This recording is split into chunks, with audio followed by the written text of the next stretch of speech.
Hello friends, कैसे हैं आप सब। उम्मीद करती हूँ और प्रे करती हूँ कि आप सब बहुत अच्छे से होंगे, बहुत खुश होंगे। तो आज मैं लेकर आई हूँ कहानियों का एक नया सीरीज, जिसमें हम पहली कहानी करने जा रहे हैं, जिस कहानी का नाम है ईमानदार लकड़हारा। तो चलिए स्टार्ट करते इस कहानी को। एक गांव में रामू नाम का एक गरीब लकड़हारा था। वो बहुत ईमानदार और सच्चा था।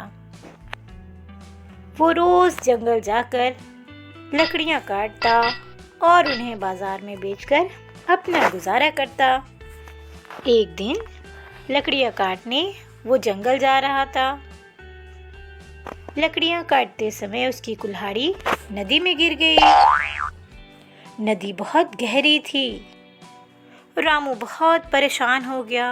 वो नदी के किनारे बैठकर रोने लगा। तभी नदी से एक परी प्रकट हुई और बोली, क्या हुआ लकड़हारे, तुम क्यों रो रहे हो।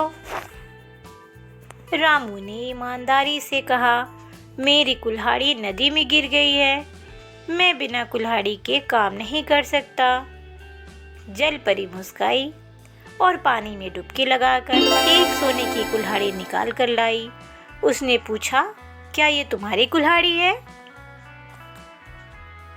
रामू ने सोने की कुल्हाड़ी देखकर कहा, नहीं, ये कुल्हाड़ी मेरी नहीं है। जल परी ने फिर से गोता लगाया और इस बार चांदी की कुल्हाड़ी निकाल कर लाई।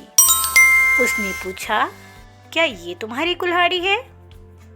रामू ने फिर ईमानदारी से कहा, नहीं नहीं, ये भी मेरी नहीं है।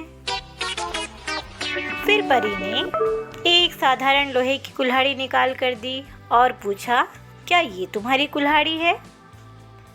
रामू खुशी से बोला, हाँ, ये मेरी कुल्हाड़ी है। परी रामू के ईमानदारी से बहुत खुश हुई और उसने इनाम के तौर पे रामू को 3 कुल्हाड़ियाँ दे दी। तो बच्चों, इस कहानी से हमें क्या शिक्षा मिलती है। ईमानदारी का सदा पुरस्कार मिलता है।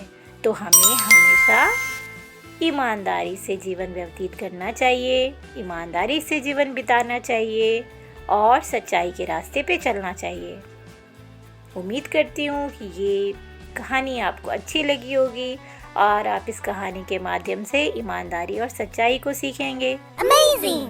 मिलेंगे अगले वीडियो में अगली कहानी के साथ। तब तक के लिए खुश रहिए। अलविदा।